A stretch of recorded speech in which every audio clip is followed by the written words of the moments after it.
Rapture becomes her, Chapter 16.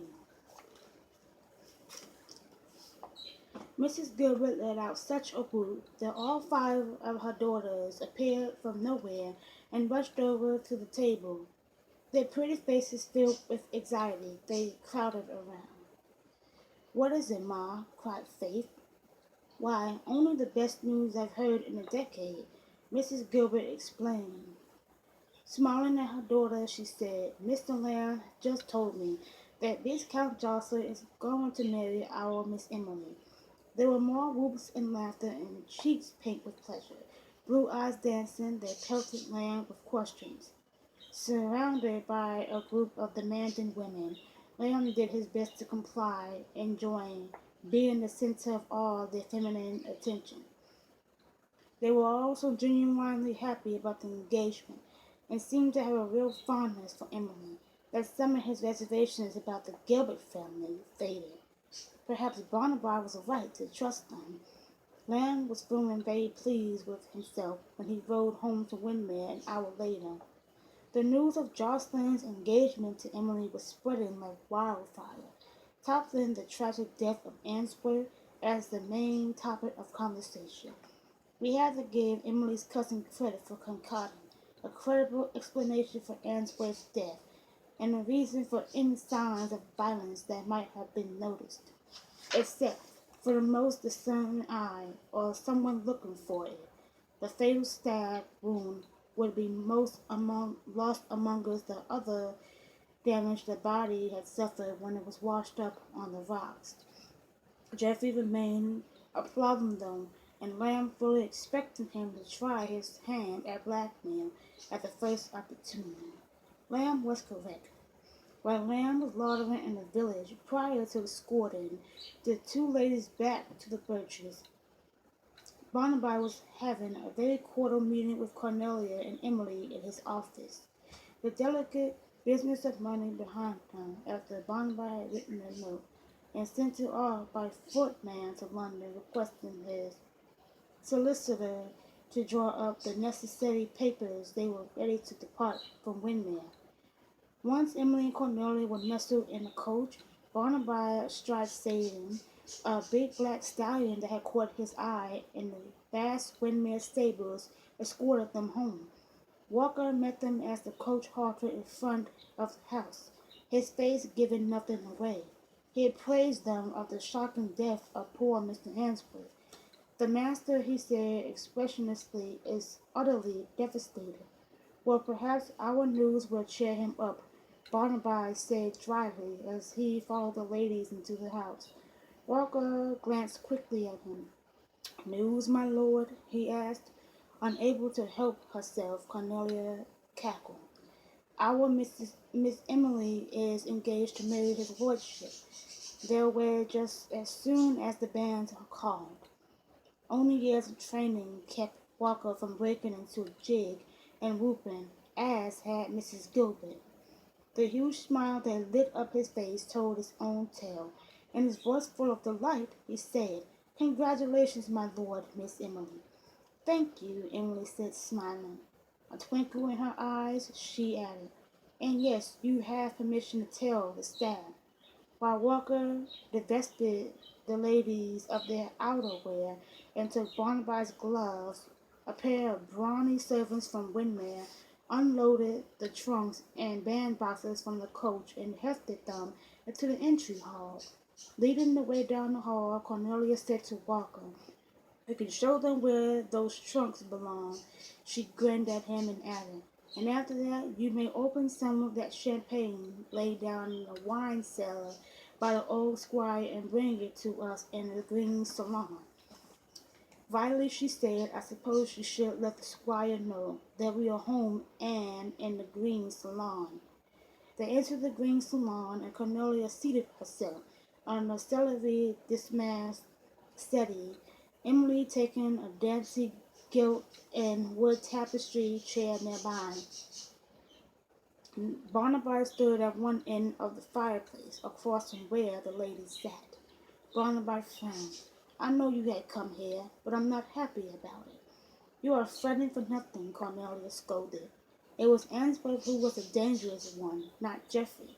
Emily will be perfectly safe now that we no longer have to worry about Answorth. Her eyes hardened. Emily and I can handle my spineless nephew. Have no doubt of that. Barnaby didn't look convinced. Emily rose up from her chair and came to stand in front of him, one hand resting on his arm. My great aunt is right, she said, smiling at him. Since my father died, we have managed to rub along with my cousin without killing each other. He is more beloved and bullied than anything else. Geoffrey is an intimidating nuisance, but he is not dangerous. I sincerely hope you know what you are talking about, Barnaby muttered, his eyes caressing her face. He said, if you have the slightest worry, send word to me immediately. The door opened and Geoffrey, having been informed of their arrival by Walker, walked into the room. It was an awkward moment for Geoffrey. Jocelyn knew him for a Crowley, and he winced remembering his helpless blubbering in the barn. As for Emily and Cornelia, he swallowed. From the expressions on their faces, it was obvious that his female relatives despised him for what happened, or nearly happened, but it wasn't my fault, he thought self-righteously. If Anne had proven more malleable or Emily hadn't been so cold and Answorth, none of this would have happened. If anyone was to blame, he added viciously, it was his mean-spirited great aunt. She could have encouraged Anne to look favorably upon Answorth, or pointed out to Emily what a good match Answorth would have been. But had she done that? No. The old harridan had pitted both the younger women against poor Answorth. And Answorth, he shuddered, remembering the sight of Answorth, sprawled dead and bloody on the floor of the farmhouse. Thinking of the tactics he had to employ in disposing of the body, Geoffrey swelled with injustice. To think that Jocelyn and that office servant of his had just ridden away, leaving him there alone with the task of getting rid of the body. The straits he had been put to. Loading a body onto a horse wasn't an easy task, he reminded himself, and then leading the skittish animal with its grisly burden into the night. He'd been terrified of discovery the whole time, and the relief he felt when he finally dumped Answorth's body over the cliff. He shot a resentful glance at Barnaby.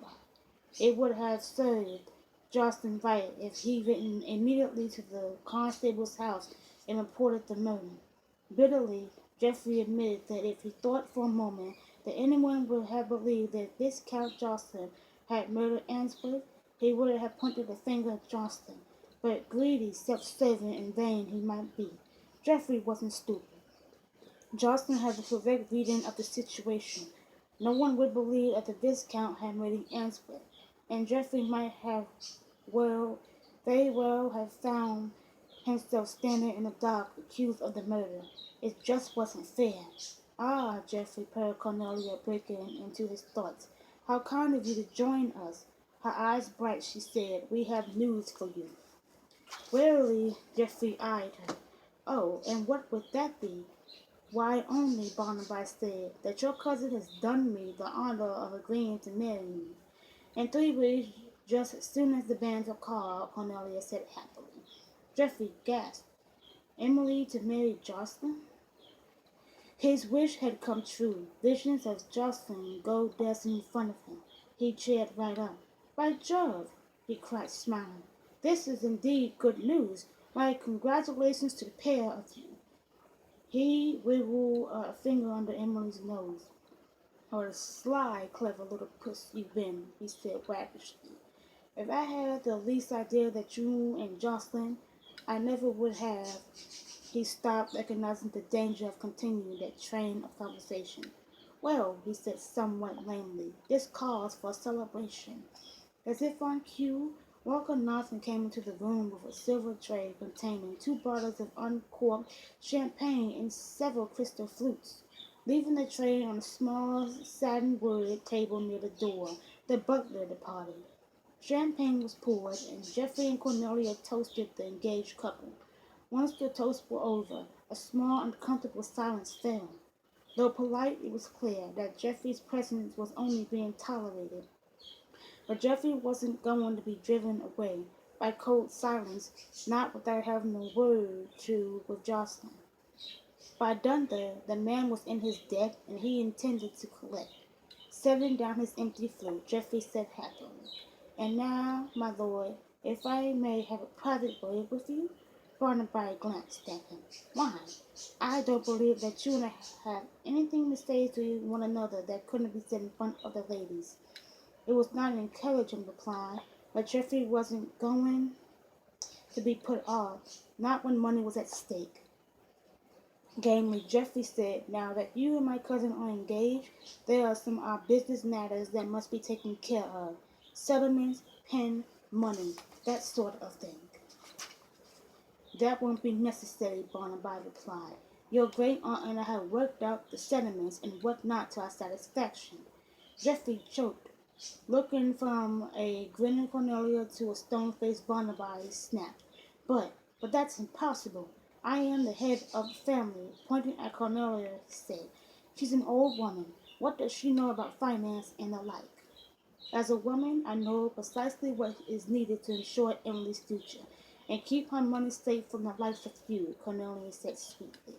"His lordship and I met earlier today, and with Emily's approval we came to certain agreements."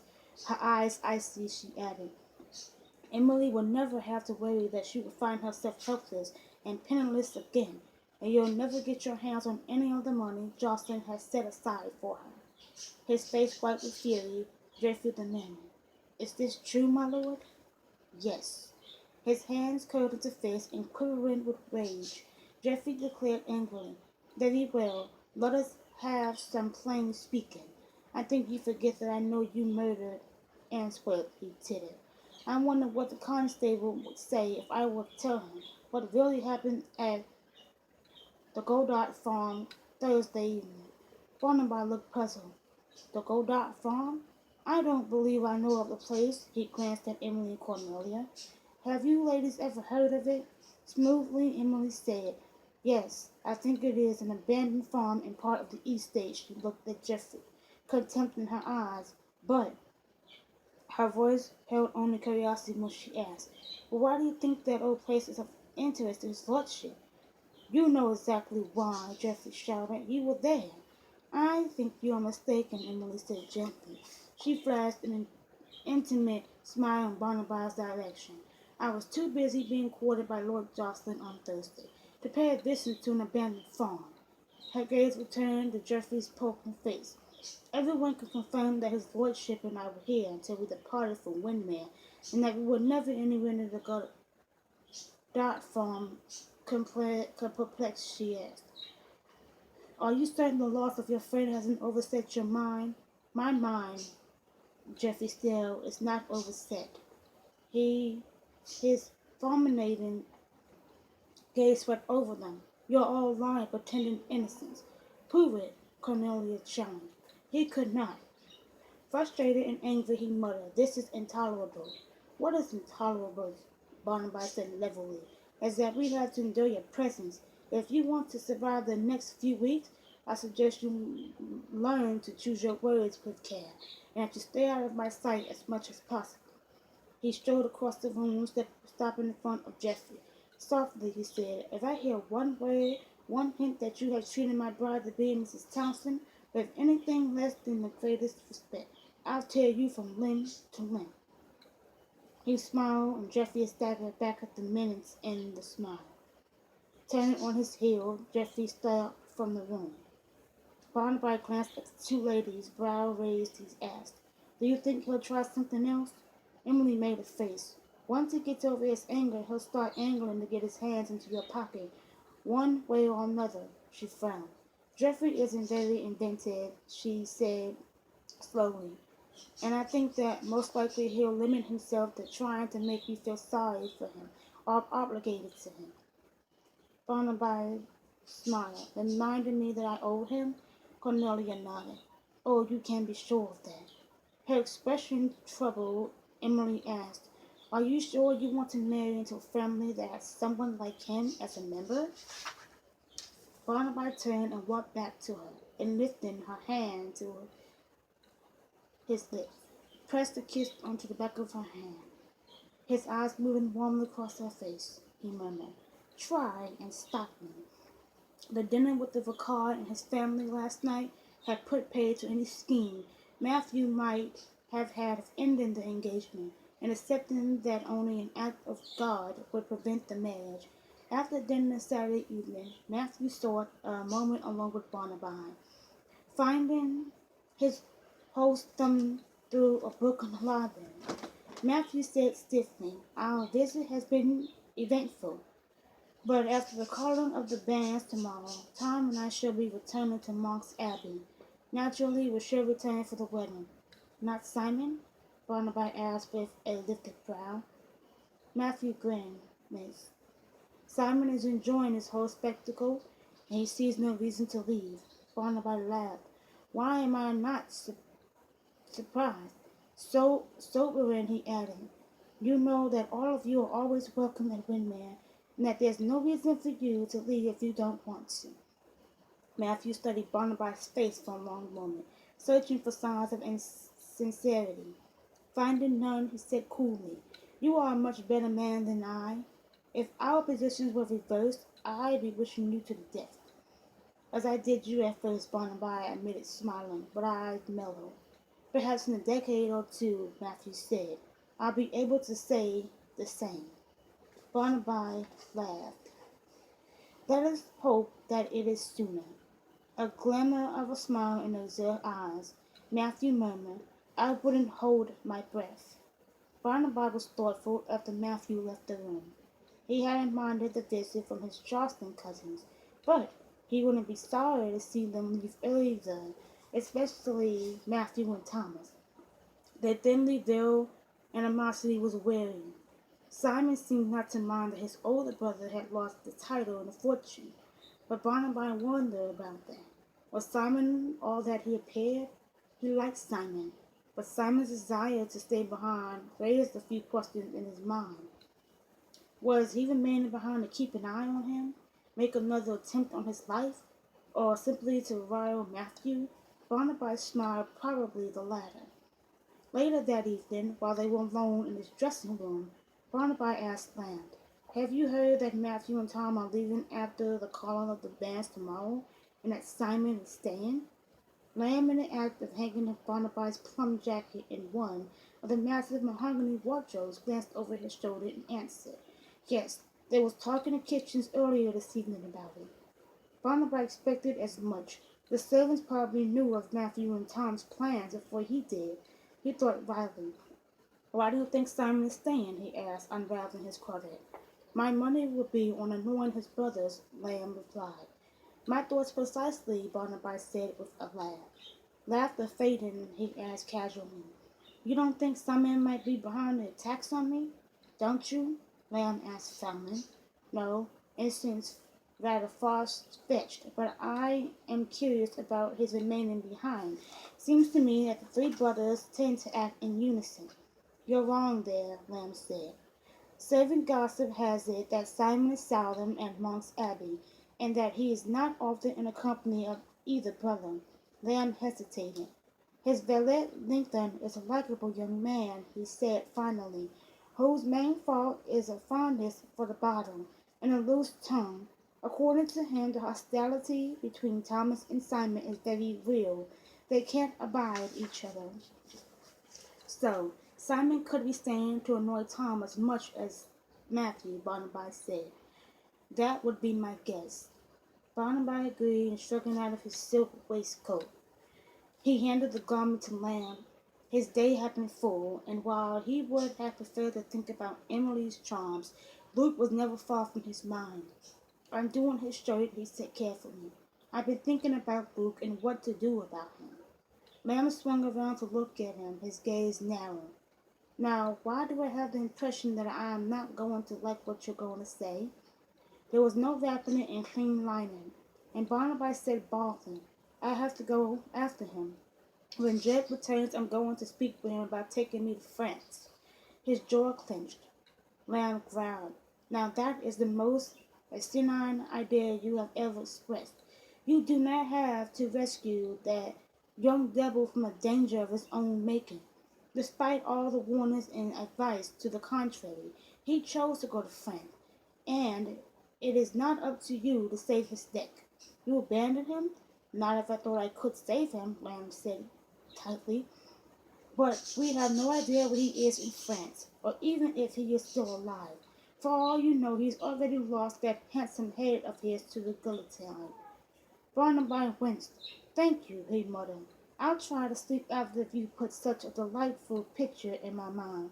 I will remind you that you have other responsibilities.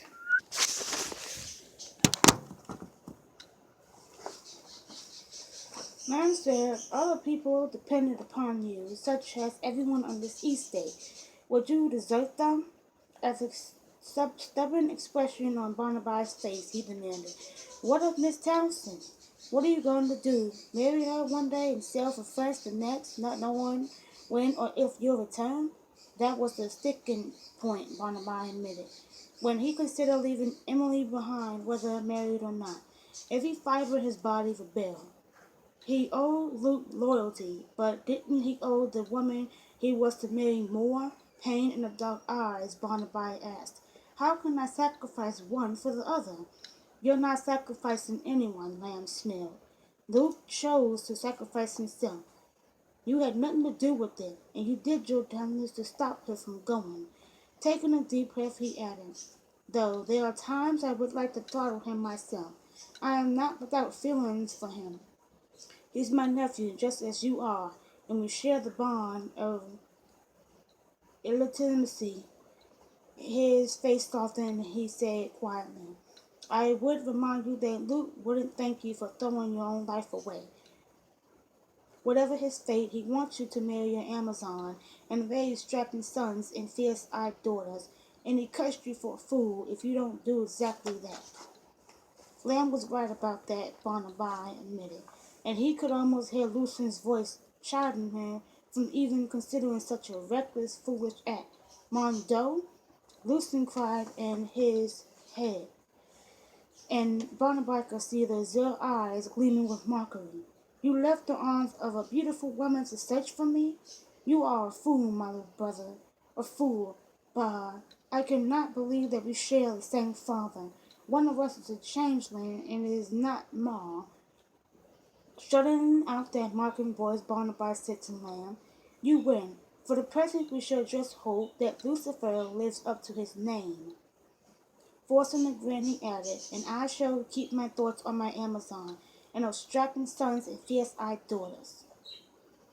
Upon returning home, Emily had no thoughts of strapping sons and fierce-eyed daughters.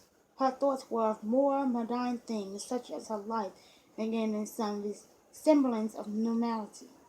She assumed that she could simply slip back into her usual routine, and she was unprepared for the furor her engagement to Lord Dawson created, all through the surrounding countryside. Once the engagement became public, that Sunday morning at the calling of the bands, everyone of note simply had to call the Birches and offer their congratulations, and of course, Barnaby rode over nearly every day, distracting her with stolen kisses and teasing looks. When Barnaby wasn't underfoot, her time was spent smiling and nodding at all the various twittering ladies that came to call. Near the end of that first week, her face felt as if a permanent smile had been plastered on it. Many other ladies were kind, but there were inquisitive stares and a few. Their voices full of speculation were bold enough to comment aloud at the suddenness of the engagement. Emily either ignored them or allowed Cornelia to give them a proper set-down, which she did with relish. If Emily was not being teased and seduced by Bonavine or badgered by the curious, she was being led away from another fitting of this gown or that gown. Having endured 2 seasons in London, she was half prepared for the enormous amount of clothing being Jocelyn's viscountess would require, but she hadn't realized the ruthless enthusiasm that would govern her great aunt when it came to assembling a suitable wardrobe. Having free call on Jocelyn's generous pocketbook had unleashed a hitherto unknown desire in Cornelia to fill every wardrobe, trunk, and chest in the house, with fabulous garments for both of them, for every conceivable occasion. The list of things Cornelia felt were absolutely necessary for Emily's elevated position, and her own seemed endless.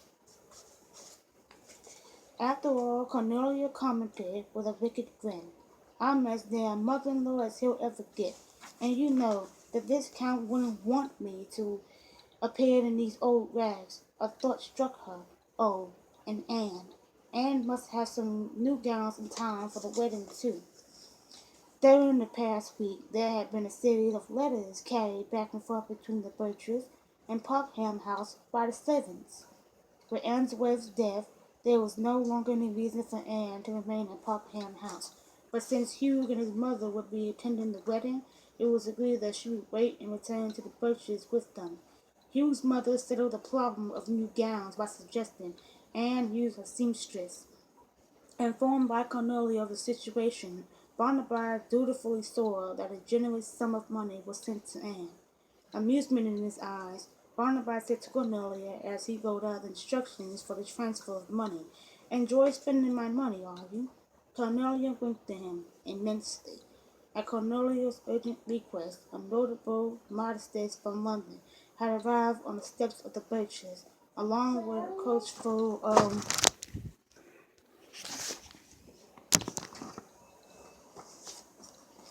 materials. Martha Webber, despite her crippled hands, begged to be allowed to help with the sewing of dear Miss Emily's wardrobe, and helpless against the appeal in those faded eyes. What could Emily say? The old lady and her sister, Mrs. Gant, were installed in one of the bedrooms near the London masthead.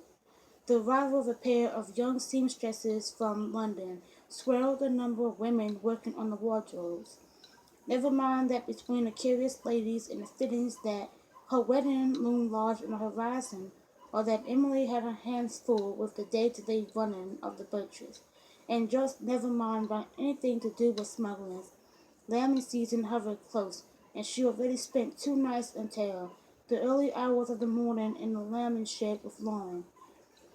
An elder ewe and her birch, big round lamb they managed to save, but on a stormy Thursday night, the last day of January, they lost a young ewe and the twins she carried. And then there had been a dinner party and ball planned by Joss on Saturday, the 2nd of February, where she made her first official appearance at Windermere as his bride-to-be. After the second calling of the bands, Emily hoped that the novelty of her engagement would fade, but such was not the case. If anything was the wedding approaching in 10 days or so, the interest was even more intense. Every night of the next week, it seemed that she and Jocelyn attended a soiree or a ball hosted by the leaders in the neighborhood, each one trying to outdo the other. On Friday evening, having escorted the two ladies home through a driving rainstorm from a ball given by Lord and Lady Broadfoot after bidding Cornelia good night, Barnaby stole a moment along with Emily.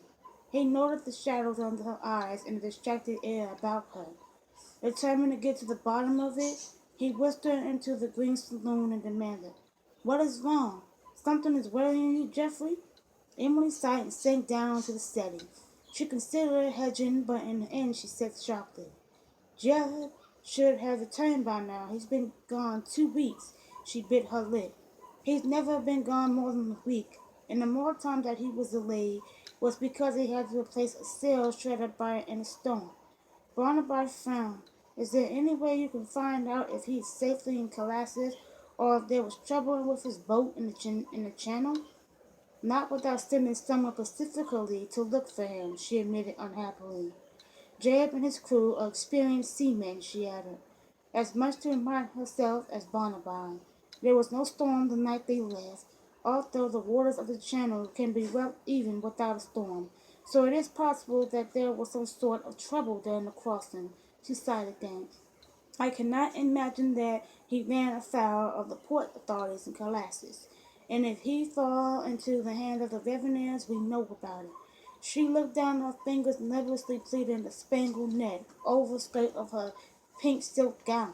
Sometimes the people smugglers have to deal with would just as soon murder them and steal their money as sell them contraband. Do you think that is what happened? She shrugged. It was riskier for us in the beginning because we didn't know who we could trust. But these days, Jeb has only certain traders he deals with. Men that won't try to cheat him, or at least ones that he hopes won't take advantage of him. She looked up at him, her gray eyes troubled. Something is delaying him, and I fear that it cannot be good. Barnaby longed to confront her, but smuggling and its associated dangers were not his forte. Beyond the most basic information, he knew little of smuggling and of boats. He thought uneasily, remembering that despite Tom, he had forfeited his life in the channel. Trying to come up with some logical reason for Jeb's delay, and the memory of those angry waves vivid in his mind, he offered. Perhaps the channel crossing was indeed rougher than expected, and there was some damage done to the boat and repairs are taking time. If there was damage done to the boat, she said grimly, I put my money on sabotage by the Noel's gang. Barnaby didn't like the sound of that, and he reminded himself again that he needed to pay a visit to the Ram's Head and discover for himself just how much danger this Noel and his gang represented. His eyes traveled over Emily's anxious features, his gaze lingering on the soft, enticing curve of her mouth. His lips twitched. He was alone with his bride to be, and instead of sweeping her into his arms and showing her how delightful he found her, he was discussing smugglers. Deciding that since he could not solve the problem in Jeff's absence, that he could at least distract her, he sat down beside her. His fingers brushed against her cheek, and he murmured, Our wedding is in 4 days. Perhaps we could forget about everyone else for the moment and concentrate on ourselves. Her eyes met his, and her breath caught at the leash passion. She saw glittering those dark paths. He kissed her several times during the past few weeks since the announcement of the engagement, and her body responded instantly to the knowledge of what was to come. Her nipples stiffened, desire quickened in her belly, and her lips parted in anticipation of the kiss.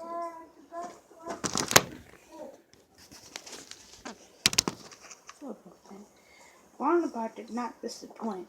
His mouth came down hungrily on hers, and she moaned when his tongue thrust between her lips. She went into his embrace eagerly, her arms clasping around his neck, her bosom pressed against his forehead. During the days since the engagement, Emily had learned a great deal about her body and the response Barnabas revoked so effortlessly.